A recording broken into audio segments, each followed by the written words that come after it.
Hello everyone and welcome to the very first video of my channel, The Investor Journey.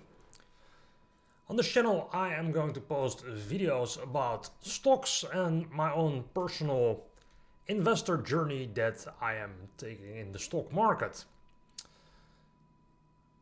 I will also post some deep dive videos, and for the deep dive videos I will zoom into some companies and just talk more about specific stocks. But well, for this very first video, let me just start by talking a bit about Getquin and what I'm using Getquin for.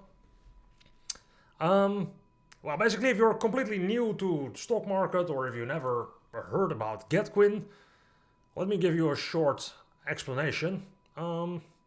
I only found out a few months ago about Getquin, but I really like it, and that's why I'm using it. As you can see here, this is like the home page where you can update like any of your portfolios. Personally, I'm just investing at my bank, which is the Rabobank. As you could probably see, I'm Dutch from the flag behind me. But yeah, you can upload like any portfolio here. So if you have any other portfolios or if you have multiple, you can add another one here. And well, as you can see, this is like a kind of a live ticker for how much your portfolio is worth. As you can see, this is my result for today. Right now we're on plus 0.90%. And yeah, the American stock market is still open right now. So as you can see, it's currently changing throughout the video. And well, here you can see the performance for the last week. A while ago, we of course, I think it was like 2 or 3 weeks ago that we had a small crash, I would call it. So in the last week it's plus 4%, but don't be tricked. This is the performance of the last month. You see it's still on about minus 1%. And currently in this year I'm also on minus 0.8. I did buy some stocks before when I was younger, but I'm trying to take it a bit more serious now. That's also why I want to involve anyone that is interested through this channel and by making videos about it. This is the last year, and as you can see, this is where I started using Getquin, which was at the end of November in 2024. So that's now about 4 months ago. So the max is actually the same as what you see here, but then just the last part. And currently I'm on minus 142 euro, so about minus 1%, which I think is pretty solid. So yeah, a bit more about myself. I like to invest in just single stocks because I see it as kind of a hobby. I know that you can buy ETFs as well. If you don't know what ETFs are, I'm probably going to make a video about that later. But for this video, I just want to show Getquin and how I'm using it. When I started to, I had some money to invest. So when I started to invest in November, I was thinking if I should, keep track of my investments in like a single Excel sheet. But then I thought, well, there should be a easier or better way to keep track of it. And that's when I was looking up some videos, and then I found out about Getquin, and yeah, I really like using it. So as you can see here, these are all my positions currently. There's one more, which is my worst performing Nvidia. You can see here I currently have hold positions in 4Farmers, SAP, Visa, Vinci, or Vinci, not sure how to pronounce it, Alberts, AMD, Pfizer, PepsiCo, and Nvidia. So you can add like any new transactions here, and then you have your buy-in position. So for example, for 4Farmers I bought 500 at 344. So you can just add a new transaction here. You can also add crypto if you want, but personally I don't do any crypto. You can basically keep track of anything. You can even add jewelry, cars, life insurance, startups. Personally, I only use it for keeping track of my stocks. And as you can see here, this is your current position. So for 4Farmers, it's pretty good. It's plus 40%, but the worst is for Nvidia, which is minus 23% about. And when we scroll a bit further down, we can also see dividends. I do have a premium account on Getquin, and as you can see here, I received 40 euro in dividends in total until now, which I think is quite good already. But I am looking forward to get more dividends later on. I will talk about dividends in later videos as well. But what I like the most is that you can see the forecasted dividend for 2025, and that it adds up nicely in this graph. You see here that for farmers I get 100 euro, and for Alberts, for example, 56 euro. So if we go to 2025, you can see a breakdown per month. And here you can see that for January I already received dividend from PepsiCo. In February I didn't receive anything, and currently we're in March.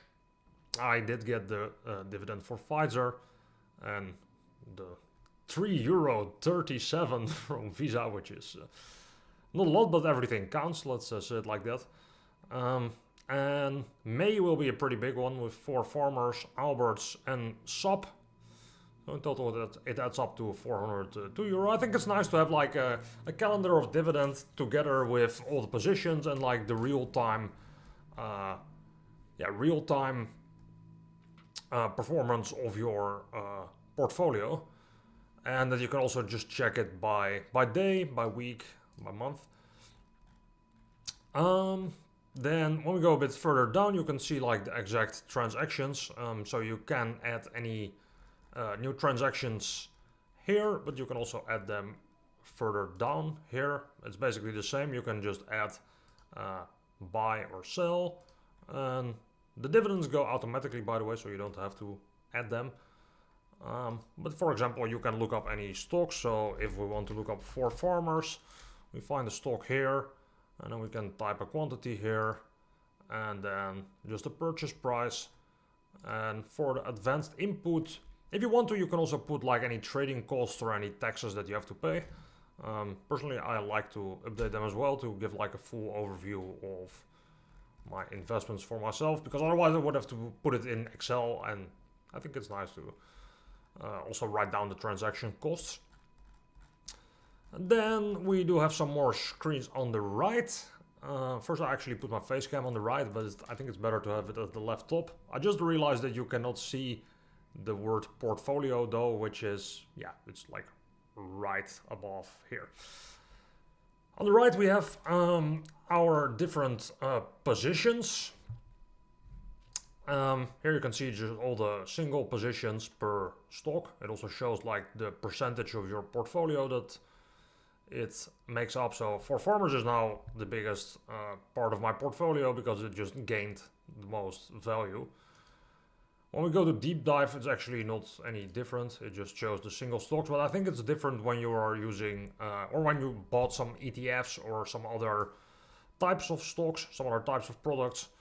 So for me, it's not changing anything when I go to deep dive. When we go to regions, we see 2 different regions here, Europe developed and North America. What I think is more interesting, at least for me, is sectors and industries.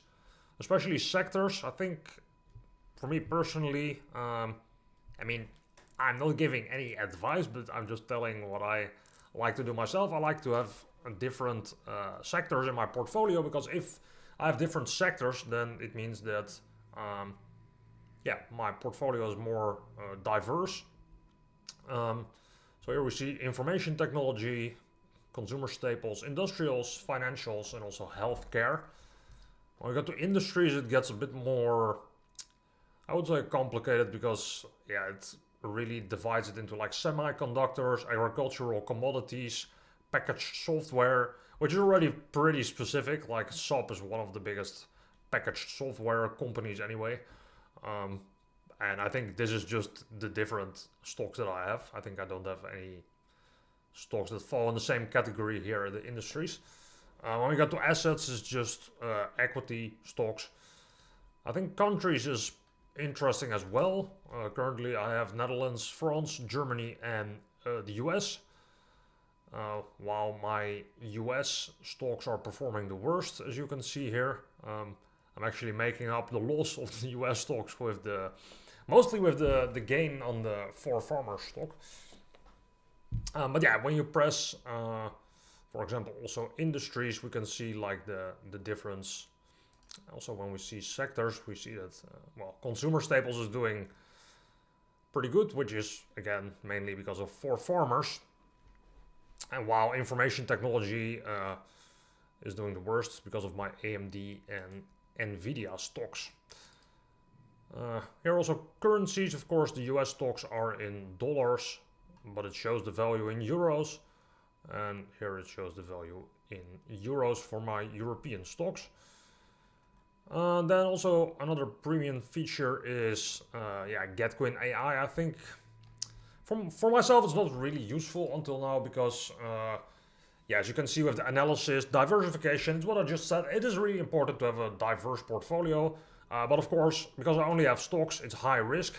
I know that it's high risk, but in the end I want to buy more stocks so that I'm aiming to have a portfolio of, let's say, like 30 to 40 different stocks, so that it's it can, let's say, bounce back easier and the risk is not as high as it is when you only have one stock, for example. But yeah, that's why the score here is pretty low. The fees, it says a 6. It's probably because my bank is a little bit more expensive than when you go to a broker, but personally I think it's not that much. I pay about €5 for a transaction of 1500, which is fine. It's not that much, I would say. And also macroeconomic factors. I actually didn't look that much into this yet, so let's just skip it. Well, then the final thing that I think is really nice is that you can see your performance, and what I love here is the heat map. When you go to show more, you can select different years. Well, of course, I started in 2024 in November. As you can see, I only had one stock back then, which was PepsiCo. Of course, I had multiple PepsiCo stocks, but it was the only company I owned. So we got a negative result. December was pretty bad, minus €60. When we go to 2025, we see that February we got plus 114. And in March we got minus 94 until now. But I do really like the heat map, which is this one. And then all time you can see, like, of course, when the years stack up, we will see like a beautiful heat map, which shows the performance per month. You can also see this for individual stocks, by the way, so that's also pretty cool to see. And you can also do a line chart, but that's just the same as we already saw in our homepage. I think the bar chart is also useful. And of course it also shows the dividends here. So it shows the price gain, the dividends, and also the realized gain. It says 0 here, but I think it should show a minus number actually. It also shows the total return, which is right now minus €79. So I think this is in a nutshell how Getquin looks like. For first video, just an overview of Getquin. My plan is to post deep dive videos where I just talk about a single stock. To also post portfolio updates where I will show any updates about my portfolio. I think at the start those videos will be a bit shorter because I'm not planning to buy anything really aggressively in the next weeks at least. And I'm also planning to just make some more, let's say, basic videos about stocks where I just explain about anything that I know and that I think is nice to know as an amateur stock investor. Again, I'm not a professional, so anything that I say is just how I feel is nice to do this investment journey. And well, feel free to follow me. Feel free to ask me any questions. And if you want to leave a like or subscribe or a comment, that's of course very much appreciated. I'm also checking with Getquin if I can have like a link where I can just have like an affiliate link. It would be nice to have. But right now that link is not there yet. But maybe when you watch this video later, the link will be there. So for now, I'm going to say thank you very much for watching and see you in the next one.